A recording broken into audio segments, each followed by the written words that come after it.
नमस्ते। कक्षा 8 भक्ति पदावली में मीरा कल व्याख्या हो चुकी थी। अब है संत रैदास। रैदास जी माने हुए कवि थे। इनकी कल्पना थी कि मन चंगा तो कठौती में गंगा। यदि मन पवित्र है तो किसी प्रकार की कोई परेशानी नहीं है, और मन से ही व्यक्ति को कार्य करना चाहिए। दिखावे, ढकोसला, ढोंग ढकोसला सब थोड़े दिनों के लिए होते हैं, लिए पर्याप्त नहीं हो सकते। अब कैसे छूटे नाम रट लागी, ईश्वर का नाम जिह्वा में आ चुका है, अब उनका नाम नहीं छूट पाता। प्रभु जी तुम चंदन हम पानी है, ईश्वर तुम चंदन हो हम पानी हैं। जिस तरह चंदन को जब प्रयोग किया जाता है तो पानी के साथ हल्का सा घिसा जाता है, इसके बाद चंदन और पानी दोनों एक साथ हो जाते हैं, व्यक्ति तिलक लगा लेते हैं। चंदन का काम है शीतलता देना, शरीर की पूरी उष्णता चंदन का लेप, चंदन का तिलक ले लेता है। जाकी अंग अंग बास समानी, जिसके अंग में चंदन का बास समाया हो, ठंडक ही ठंडक है, ऐसे प्रत्येक कड़कड़ में भगवान समाया है। ऐसा रविदास जी का विचार है। प्रभु जी तुम घन वन हंस मोरा, जिस तरह मोरा माने मोर बादलों को देखकर, घन माने बादल, वन जंगल में पंख प्रसार कर, पंख फैलाकर नाचना शुरू कर देता है। इसी तरह जब भक्त भगवान को देखता है उसका मन रूपी मोर नाचने लगता है।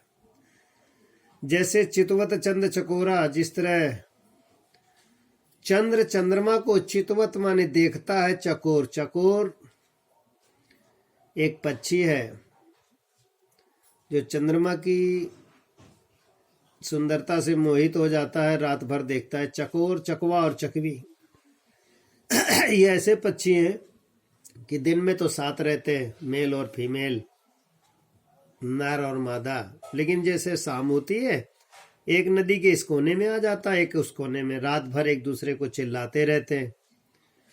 फिर प्रातः काल होता है, चंद्रमा को देखते हैं कितनी रात और बाकी है, कितनी और बाकी। जब प्रातः काल होता है एक साथ मिल जाते हैं। प्रभु जी तुम दीपक हम बाती, इस तरह संत रविदास जी ने कहा है ईश्वर आप दीपक हैं, हम बाती हैं। बाती का आशय इस प्रकार है कि जब तक दीपक में तेल रहेगा बत्ती नहीं जलती है, केवल तेल ही जलता रहता है। बत्ती तेल को शोषित करके आगे प्रकाश दिलाने का प्रयास करती है। जाकी ज्योति बरे दिन राति, जिसकी ज्योति, ज्योति माने ज्ञान, ज्योति माने प्रकाश। जब दीपक होता है, दीपक जलता है, उसका प्रकाश फैलता रहता है, अंधेरे से लड़ता रहता है। एक समय ऐसा आता है कि अंधकार में तेल समाप्त हो जाता है तो दीपक की बाती और लौ दोनों एक साथ जल जाती है। प्रभु जी हे ईश्वर तुम मोती हम धागा, जिस तरीके से माला मोतियों की बनी होती है लेकिन धागे में पिरोई जाती है, बार बार धागा टूटता है, मोतियां गिर जाती है, फिर मोतियां धागे में पिरोकर एक माला के स्वरूप में अपने आप स्थापित कर दी जाती हैं।